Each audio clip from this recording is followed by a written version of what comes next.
Welcome everyone to episode 2. Today's episode, we're going to dive into the latest topics surrounding, you guessed it, Los Angeles, the recent blockbuster trade involving Luka Doncic and Anthony Davis, the implication for both teams, and notable news in sports and the entertainment world. But first, let's jump right in. Let's dig right deep. Let's roll up our sleeves because I can't believe what was happening. It was Saturday night, and then I'm hearing the Knicks game because I'm from the New York area, so I can't watch it on my NBA TV or my Hulu or Disney Plus because I'm in New York, so now I missed the game. Anyway, so I'm hearing the game, and then I get a message on my phone talk about AD trade. I'm like, trade? That doesn't make sense. But it was true. In a stunning move, the Los Angeles Lakers and the Dallas Mavericks have executed a trade that involved Luka Doncic and along with Maxi Kleber and Markieff Morris, while the Mavericks received Anthony Davis and Max Christie and a 2029 first-round draft pick from the LA Lakers. Wow. This is crazy. All right. Because to have two all-NBA players to trade at the same time midway through the season, it rarely happens. Rarely. So to see this happen, it's just mind-blowing. I did not suspect it. But there are some clips in which a news reporter kind of hints at it. I don't know, but maybe it was just coincidence. But, you know, it's just very surprising. Well, the speculations are that, of course, we know that Luka Doncic has been, he's injured right now, and he's getting better. It's not a bad injury, but it's an injury that he had to stay out for. And what this led to is that he's not keeping himself conditioned properly, as an NBA player should. Right? NBA player should be working out, getting things together, hitting the gym, calisthenics, running, stretching. I mean, if you look at the Lebron workout, that's an ideal workout. Before the game, after the game, during the game, your own chef, preparing your meals, spending $1 million on your body. Right, just doing stuff like that, that's important. And Luka doesn't do that. He says he has his own medical team. That's good and all. But you want to do some, pre-service before you get the after-service medical team. You want to do some preparation before you get hurt. Or preventative medicine. Like you want to prevent any injuries. And, so that's the big concern about Luka. Now, he's been in the league for about 7 years. He's been balling since, 18 professionally and, overseas, right? So he's a professional. So for him to come on, he's thinking he can go on, but not knowing that you have to care for your body from the very beginning, all right? He's going on his youth. I mean, he's only 25, going on 26 by the end of the month. And so he's thinking he could thrive on this. But if you look in the past, that has a short lifespan. So this is where we are right now. So how did the trade unfold? All right. Esports indicates that Mavericks had more lucrative offer on the table from the Lakers, which included additional draft picks and a player, Dalton Knecht. However, Lakers GM Rob Pelinka successfully negotiated a deal that was more favorable to Los Angeles, convincing Mavericks GM Nico Harrison to accept a package centered around Anthony Davis.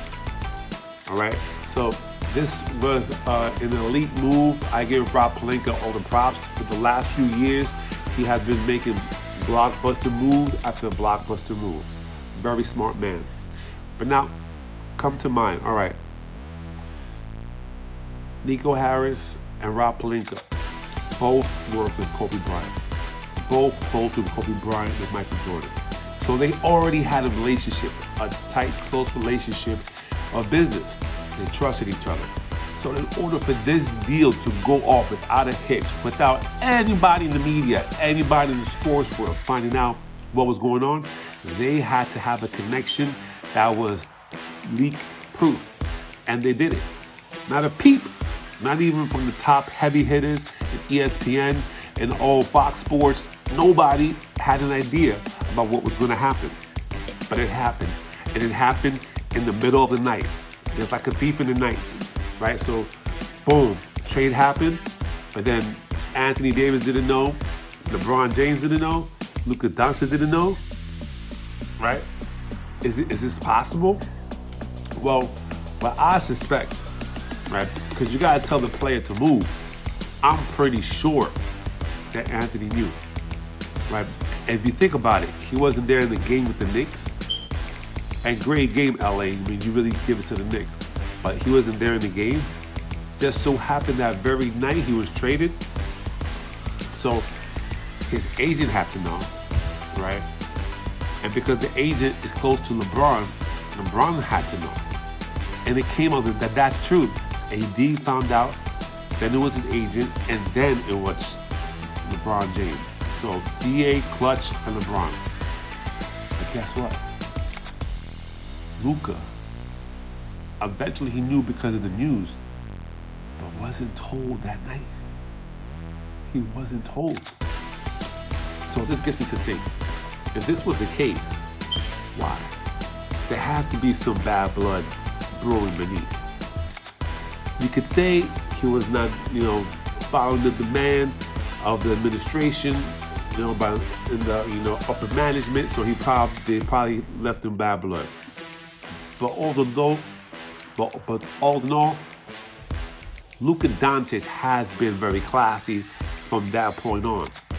He came on today, he did his news conference, and I was going to come Sunday night, right, and give the spiel. But I said, let me get some more information before I go on, because then I'll do 1, 2, 3, 4 videos. So it was a great press conference today in LA.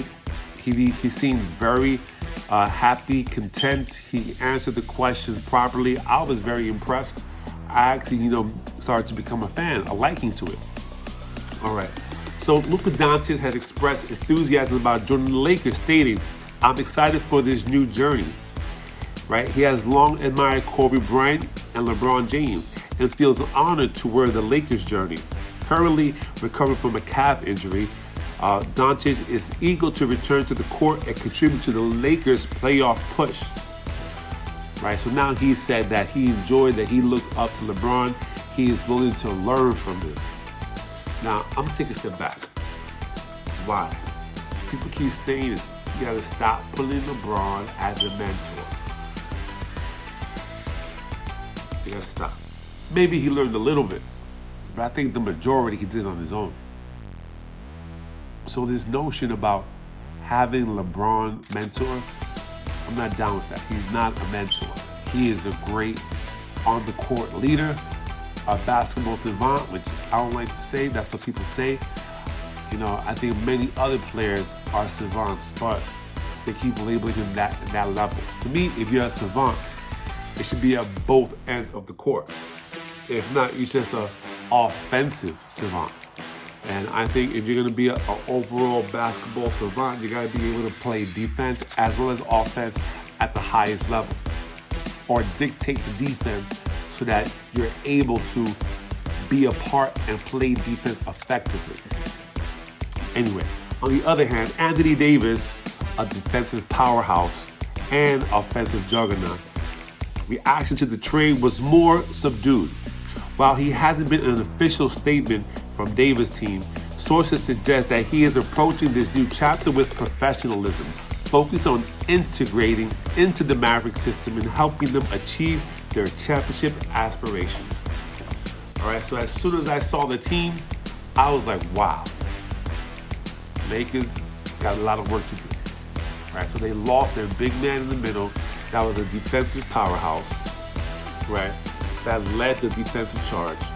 And he could drop you 25, 30 points a night, grab 10 rebounds, 10, 20 rebounds. You lost that. Right? In the Mavericks' hand, they got that. Now they have that additional push, not only on offense which was Luka brought in 28, 7, and 7, which is good, right? It's the same as LeBron. But now you got two LeBrons on the Lakers. They're both bringing in good numbers, but guess what? Their defense is questionable, both of them. So the Lakers now boasting a lineup featuring LeBron James, Luka Doncic, are poised to make a significant impact to the Western Conference offensively, right? Having paired the two versatile playmakers is expected to create dynamic and a formidable offense. For the Mavericks, acquiring Anthony Davis provides them with a dominant presence in the front court. Their existing roster, Dallas aims to leverage Davis' defensive prowess and scoring ability to contend in the competitive Western Conference. So, adding Davis was a missing puzzle piece. They thought in the next year or so, people say 3 to 4 years. I'm saying if it's not this year, gotta be next year. Because he's 31 now, he'll be 32. And if you're that big, getting that old, things stop working. So I suggest that they're gonna make a push in the next year or two. This year, next year possibly, worst case scenario. Right, because they need to really push through before the other teams get better and catch up. Right now, they got the jump. They can push ahead, push through, and push to these teams. Denver has a lot of work to do, right? They're still good, but they can run through them. You got Kyrie at the point, and you got Anthony Davis at the 3-4, and you got the two big men down. Listen, Dallas looking real good. With Jason Kidd as head coach, good job. In other news, before I jump to the other news, let me know about what you think about the situation, about the trade, about Anthony Davis, about LeBron James. What is he thinking now? Who's going to be the lead team? Many people are saying that now it's Luka Doncic's team, and now LeBron takes the back seat. But guess what? He's been wanting to do that since AD. But AD didn't step up. Luka Doncic, he has that swagger, he has that drive, he wants to step up. So let me know what you think about this situation. Hit it down in the comments below and hit like. All right, Jimmy Butler situation. In other news, in light of what happened in LA and Dallas, you got to think about Jimmy Butler, who's in a similar situation but with no other team wanting him. Jimmy Butler's tenure at Miami Heat appears to be nearing his end following a recent loss to the Portland Trailblazers. Butler's performance and demeanor was fueled speculation about impending trade, and head coach Eric Spoelstra declined to comment on Butler's situation, further intensifying rumors about this whole situation. So when we think about what's happening here, it's been a power struggle, people. A power struggle between the coaches and the players. I mean, if you look back to the summertime, we see how LeBron got his son on the team, got the coach he wanted, got the money he wanted, right? Had AD. And then all of a sudden, in a side swipe move, they got rid of his best friend on the team for someone else who plays like him, moves like him. LA's looking for the future. So other teams who are looking to better themselves, look for other teams to make these moves. Joel Embiid, look out. Because right now, you're the next one on the chopping block. Jimmy Butler, look out. You're the next one too. So things are going to be happening. Very interesting second half of the basketball season. I'm excited to see all the other moves that are going to be coming through. That wraps today's episode. Stay tuned for some more updates. Please stay tuned. Subscribe, hit the like button, and I'll check you out.